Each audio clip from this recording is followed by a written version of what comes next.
할렐루야, 감사합니다.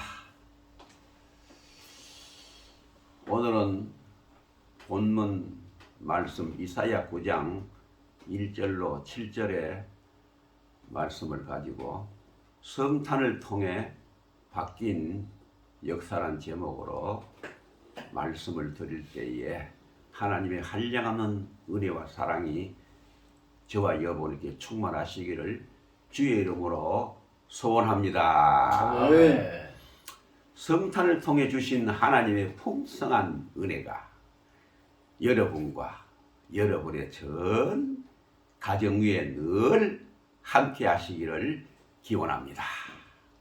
오늘 우리가 여기에 모여서 예배를 드리는 것은 하나님의 아들이신 예수 그리스도가 육신을 입어 저 하늘 높고 높은 보좌를 부리시고 낮고 죄 많은 이 땅에 오심으로 시작된 은혜와 역사, 구원의 역사를 감사드리고자 하며 오늘 급변하는 이 세계 속에서 성탄의 의미는 변함없이 우리에게 주어지고 있음을 찬양드리고자 함인 것입니다. 그러나 정녕 이 성탄을 맞이할 때마다 변하는 세태 속에서 성탄절을 맞이하는 우리의 마음의 자세가 차츰 변화되고 있다는 것입니다.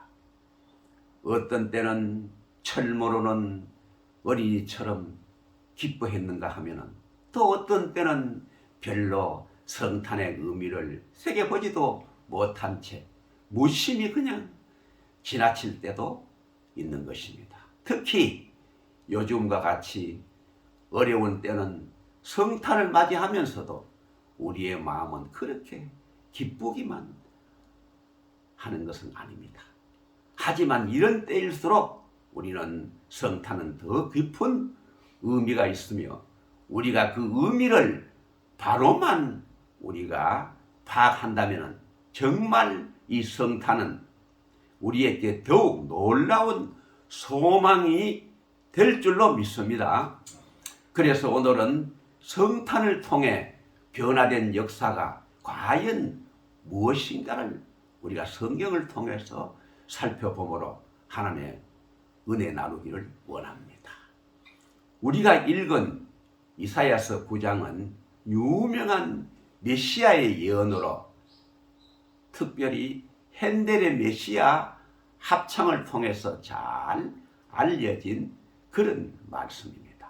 그래서 이 예언의 내용은 전에는 고통당하고 멸시받은 나라, 압제자의 억압 밑에 신음하던 나라에 아기가 탄생함으로 말미암아 정말 변화되어 그 모든 고통이 이제는 완전히 사라지고 즐거움이 넘치는 평화의 나라가 된다는 것입니다. 바로 이 예언은 마치 암흑과 혼돈 가운데서 갑자기 빛이 나타났다는 창조의 이야기와 흡사한 것입니다. 고통과 흑암은 갑자기 즐거움과 빛으로 변하는 것입니다. 압제의 멍에가 벗어지고 승리의 기쁨이 넘치는 것입니다. 피비린내라는 그 덮였던 전쟁 마당이 영원한 평화와 공의의 나라로 변하는 것입니다. 이 모든 변화가 거기에 한 아기가 탄생하였기 때문에 일어난다는 것입니다. 이사야는 7장 14절에서 이미 한 아기의 탄생을 예언한 바가 있습니다. 고난 중에 있는 백성들을 구원하기 위하여 주시는 하나님의 은혜의 새롭고 극적인 행동의 표적으로 한 아기의 탄생을 예언하였습니다. 보라, 처녀가 잉태하여 아들을 낳을 것이요 그 이름을 임마누엘이라 하리라. 이사야는 이미 그들의 역사 속에서 하나님이 그 민족의 역사에 개입하실 때에 한 아기가 탄생하였던 사실을 알고 있었습니다. 모세와 사무엘이 바로 그런 아기들이었습니다. 모세의 탄생은 곧 하나님께 고난받는 히브리인들을 이집트에서 구원하시기 위하여 그 역사에 직접 개입하심을 뜻하는 것이었습니다.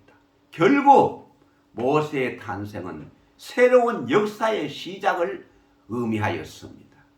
사무엘의 경우도 마찬가지입니다. 사무엘의 탄생은 사사시대에서 이제 왕국시대로 넘어가는 새로운 역사의 분기점을 의미하는 것이었습니다.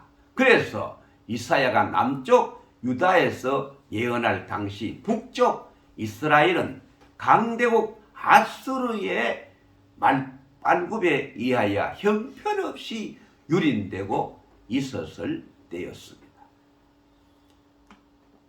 BC, 지금 말해서 주전 733년 아수르의 왕 티글랏 빌라셋 2세가 침공하여 이스라엘 왕국에 속하는 갈릴리의 모든 그 땅을 약탈해가지고 아수르의 영토로 만들어버렸습니다.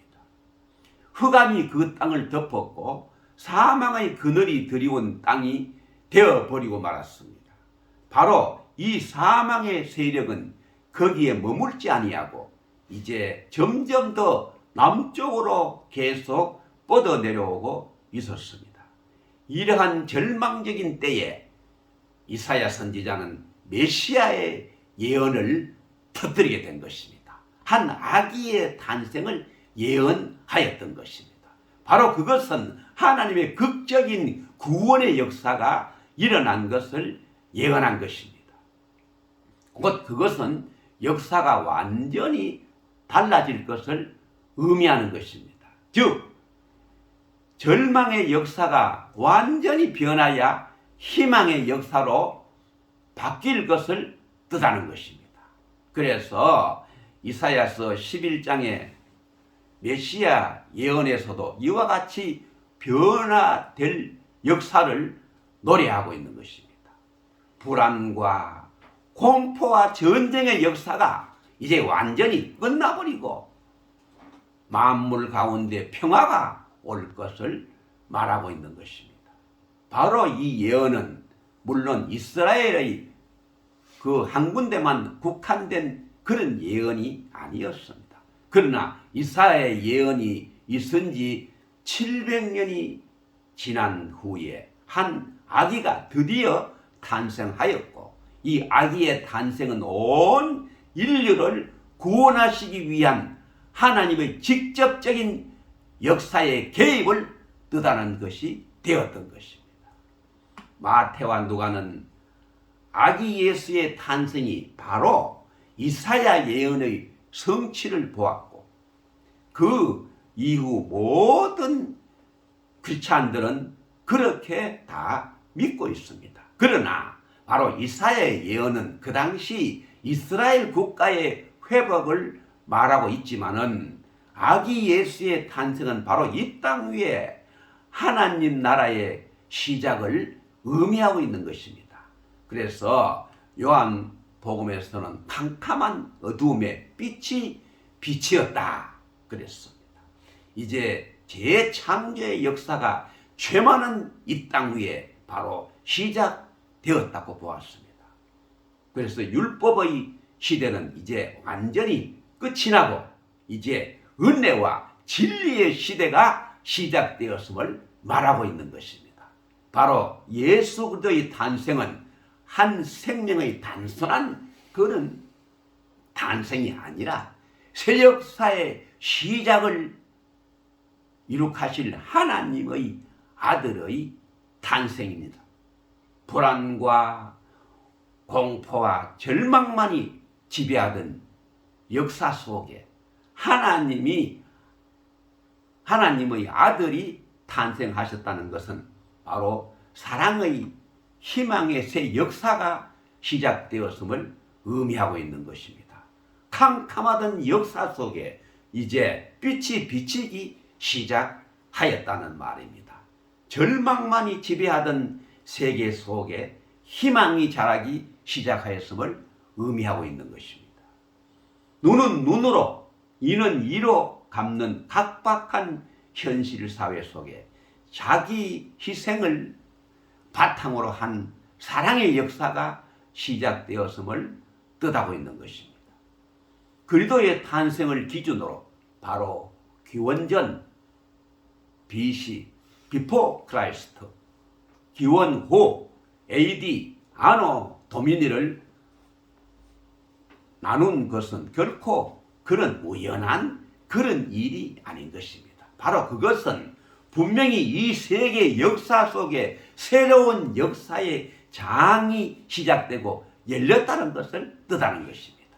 그러면 좀 더 자세히 예수 그리스도가 오심으로 바뀐 역사를 살펴보기로 하겠습니다. 첫째로 흑암의 역사에서 광명의 역사로 완전히 바뀐 것입니다. 먼저 하나님의 아들이신 그리스도가 이 땅에 오심으로 말미암아 바로 흑암의 역사가 이제 끝이 나고 광명의 역사가 시작되었던 것입니다. 이사야 9장 2절에 보면은 흑암에 행하던 백성이 큰 빛을 보고 사망의 그늘진 땅에 거하던 자에게 빛이 비치도다. 바로 이것은 처음 창조 때에 일어났던 일과 같은 것입니다. 바로 하나님의 창조의 역사가 흑암만이 덮여있던 이 전 세계 위에 빛을 창조하심으로 말미암아 시작되었는데 바로 그리스도의 탄생은 빛의 탄생으로 바로 그것은 이 세계 역사의 재창조를 의미하는 것입니다. 그래서 빛은 생명을 뜻하는 것이고 어두움은 죽음을 뜻하는 것입니다. 바로 빛은 우리에게 기쁨을 주는 것이라면 바로 어두움은 불안과 공포를 안겨준다는 것입니다. 빛은 긍정적인 역사를 의미한다면 어두움은 부정적인 역사를 말하는 것입니다. 바로 예수님 오시기 이전의 역사는 바로 죽음과 공포와 절망이 지배하는 역사였습니다. 인간의 죄로 인하여 어두워진 이 역사는 어디에도 희망의 빛이란 조금도 보이지 아니하였습니다. 물론 이런 어두움의 역사는 바로 예수님이 오시기 이전에만이 아니라 예수님이 오신 이후인 바로 현재 죽음에도 계속되고 있기 때문에 바로 그것이 어떤 것인지 우리는 잘 압니다. 그러나 오늘 우리에게 있어서는 흑암의 역사만 있는 것이 아니라 그리스도의 오심으로 시작된 광명의 역사도 있다는 사실이 예수님 오시기 전의 역사와 다른 점입니다. 아직 완전히 흑암의 역사가 물러가고 빛의 역사만이 지배하는 것은 결코 아닙니다. 그러나 빛의 역사는 점점 더 이 땅에 계속해서 확장되어 가고 있다는 사실입니다. 어둠의 역사를 빛의 역사로 바꾸는 일은 어렵고 힘들며 고분분투하지 않으면 안 되는 험난한 길인 것입니다. 예수님이 탄생하신 순간 어둠이 모두 물러가고 빛의 역사로 갑자기 바뀐 것이 아닙니다. 빛의 역사가 선포되면서부터 오늘까지 계속 빛과 어둠의 역사가 서로 대결하면서 빛의 역사를 이 땅 위에 점점 더 이렇게 확장해 가고 있는 것입니다. 우리는 바로 이 빛의 역사를 위해 부름받은 하나님의 자녀들입니다. 그래서 우리는 이미 확고하게 뿌리를 내린 어두움의 세력들을 몰아내기 위해서 인내로 싸우지 않으면 안 됩니다. 우리가 매년 우리가 성탄을 맞이할 때마다 빛의 역사를 일궈내기 위한 다짐을 새롭게 하면서 우리 속에 밝혀진 예수의 밝은 생명의 빛을 더욱더 북돋워 밝혀 나가야 할 것입니다. 바로 우리가 성탄을 뜻깊게 맞이하는 길은 바로 우리가 주 안에서 빛의 자녀가 되었음을 확인하면서 바로 이 어두움의 일은 벗고 빛의 열매를 맺는 것입니다. 그리고 우리가 세상의 빛이 되어 아직도 어두움에 사는 자녀들에게 빛을 전하여 주는 것입니다. 이번 성탄절에 더욱 그리스도의 빛이 많은 사람들에게 비치어 절망의 밤에 허덕이고 갇혔던 사람들이 자유를 얻어 빛의 자녀가 되는 은혜의 은총의 물결이 넘쳐나기를 주의 이름으로 축원합니다. 아멘. 이제 두 번째는 전쟁의 역사에서 평화의 역사로 바뀐 것입니다. 이제 둘째로 그리스도의 탄생은 바로 전쟁의 역사에서 평화의 역사로 전환을 뜻하는 것입니다. 이사야 9장 5절에 보면은 어지러이 싸우는 군인의 갑옷과 피 묻은 복장이 불에 섭같이 살라지리니 그랬습니다. 이사야는 특별히 메시아 예언을 통해서 평화의 역사를 강조하고 있는 것입니다.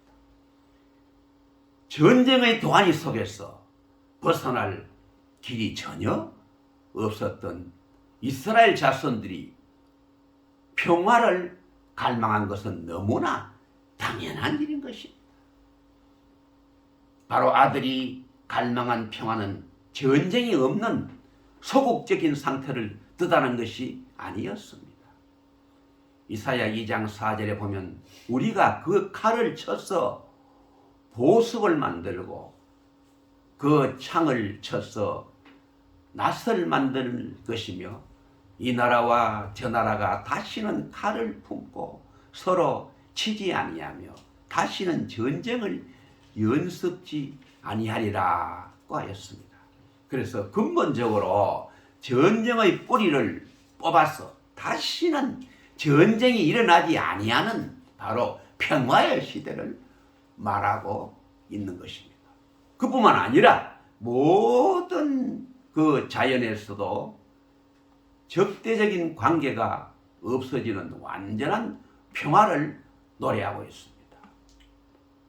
사자와 같이 사나운 짐승들과 어린 양과 같이 순한 짐승들이 함께 풀을 뜯어먹을 것이며 어린아이가 독사에 굴에서 서로 장난을 하는 평화의 시대를 꿈꾸었습니다.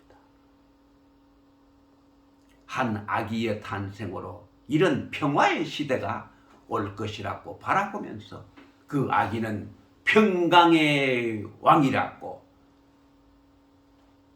불릴 것이라 하였습니다.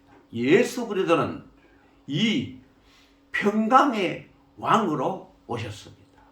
예수 그리스도는 어느 유능한 그냥 정치가처럼 이 나라 저 나라를 뛰어다니며 평화를 이룩하도록 협상하는 그런 평화의 왕이 아닌 것입니다. 그는 그 자신이 십자가의 죽음으로 말미암아 먼저 하나님과 인간을 화해하게 하셨습니다. 그리고 원수된 인간들 간에 담을 허시고 화해하게 하셨습니다. 에베소서 2장 16절 17절에 보면은 원수된 것을 십자가로 소멸하시고 또 오셔서 먼 데 있는 너희에게 평안을 전하고 가까운 데 있는 자들에게 평안을 전하셨으니 라고 했습니다. 바로 이렇게 그는 이 땅에 오셔서 근본적인 문제를 해결함으로 말미암아 평화의 길을 트신 것입니다. 아직도 이 지구상에는 전쟁이 매일마다 끊임없이 일어나고 있고 무서운 가능성을 항상 안고 있습니다. 그러나 평화의 역사는 시작이 되었고 또 반드시 성취될 것입니다. 이사야 9장 7절에 보면 만군의 여호와의 열심히 이를 이루시리라 그랬습니다. 우리 모두가 이 평화의 여군으로 부름받았으므로 분쟁 세력들 간의 화해와 평화를 위해 노력해 나가야 할 사명이 우리 모두에게 있는 것입니다. 바로 우리 사회의 여러 가지 갈등과 남북 민족 간의 갈등을 화해로 이끌고 마침내 복음으로 우리가 평화로운 통일을 이룩하는 일에 우리는 믿음으로 간절히 기도하면서 최선을 다해야 할 것입니다. 성탄은 바로 이런 사명을 우리에게 일깨워주고 있는 줄로 믿습니다. 세 번째는 율법의 역사에서 은혜의 역사로 바뀌게 된 것입니다. 끝으로 그리스도의 탄생은 율법의 역사를 종식시키고 이제는 은혜로운 사랑의 역사가 시작되었음을 의미하고 있는 것입니다. 요한복음 1장 14절에 보면 말씀이 육신이 되어 우리 가운데 거하심에 우리가 그 영광을 보니 아버지의 영광이요 은혜와 진리가 충만하더라 그렇게 기록하고 있습니다.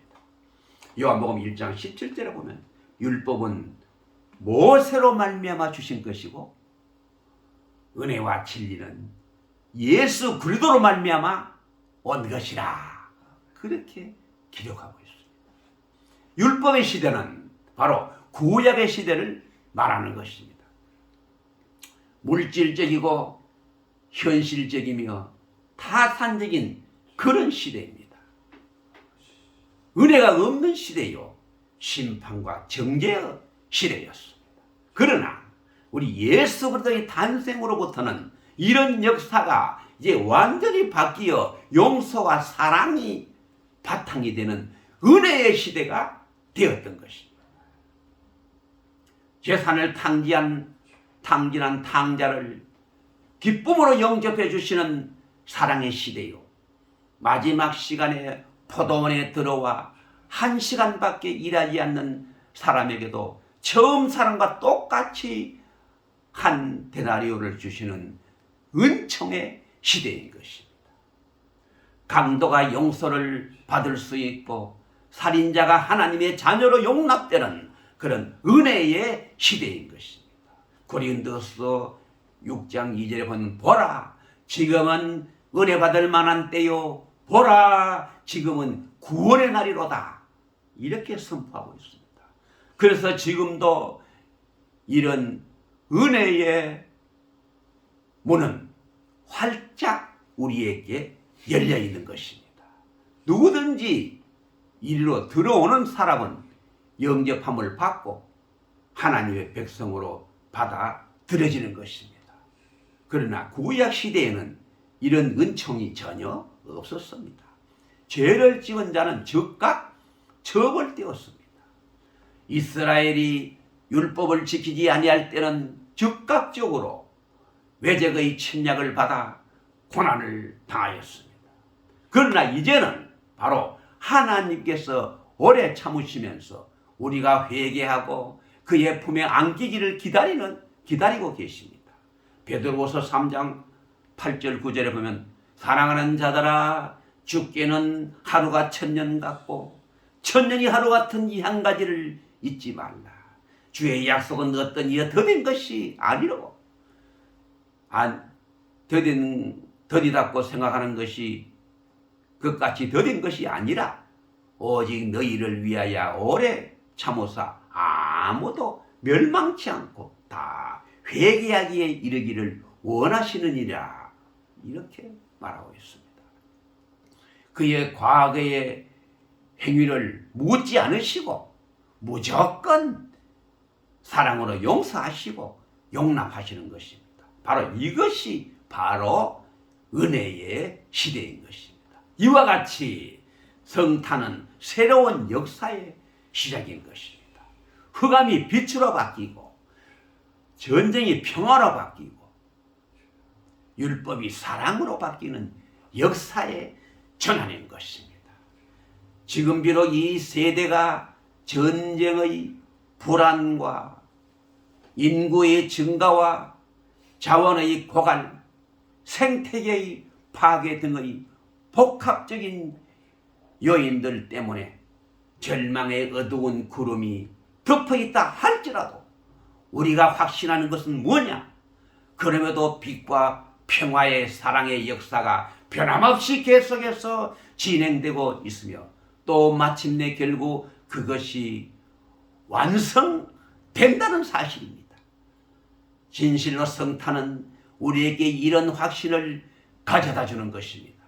그러므로 성탄은 오늘 절망하는 우리 모두에게 새로운 희망과 소망과 꿈과 비전을 품어 넣어주는 것입니다. 피곤하여 넘어지는 우리에게 새 힘으로 샘물처럼 솟아나게 하는 것입니다. 우리가 성탄의 역사적 의미를 바로 깨달아서 바로 알 때에 우리는 이 세계를 낙관적으로 긍정적으로 생산적으로 창조적으로 믿음의 눈으로 바라볼 수가 있는 것입니다. 우리의 쪼들리는 생활의 현장에서도 우리가 절망하지 아니하고 적극적으로 우리의 삶을 개척해 나갈 수가 있는 것입니다. 사랑하는 그 성 여러분, 여러분 어떤 일을 만나도 결코 낙심하거나 결단코 좌절하지 마시기 바랍니다. 지금은 어둠의 시대가 아니라 바로 일어나 빛을 발하는 빛의 시대인 것입니다. 아무리 악의 세력이 발악을 친다 할지라도 이미 그들은 패배를 당한 세력들입니다. 그러므로 두려워하지 말고 빛의 열매를 맺으면서 빛의 자녀로서의 책임을 다하시기를 바랍니다. 소극적인 삶의 자세를 바꾸어서 이제는 적극적으로 평화의 복음을 이 땅 위에 선포해야 되겠습니다. 비록 이 땅에 원망과 불평과 미움과 시기와 질투와 분쟁이 끊임없이 일어난다 할지라도 우리는 믿음과 확신을 가지고 자기 희생을 바탕으로 하는 사랑의 역사를 펼쳐나가서 결단코 이 사회를 사랑의 사회로 바꾸어 나가야 할 것입니다. 이것이 바로 성탄을 뜻있게 맞이하는 길인 것입니다. 우리가 그리스도의 성탄을 기뻐하는 것은 바로 이런 사랑의 역사를 이루고 희망과 역사를 이루고 살고 있다는 확신을 갖기 때문입니다. 이번 성탄절은 그 어느 해보다 더욱 뜻깊은 귀한 성탄이 되시기를 주의 이름으로 축원합니다. 아멘. 이제 마지막으로 우리 모두 예수 그리스도께서 주시는 사랑과 소망과 기쁨이 항상 여러분과 여러분의 온 가정 위에 함께 하심으로 말미암아 이 세상 끝날까지 승리하게 되시기를 우리 주 예수 그리스도 이름으로 간절히 축원을 드립니다. 아멘. 아멘. 감사합니다.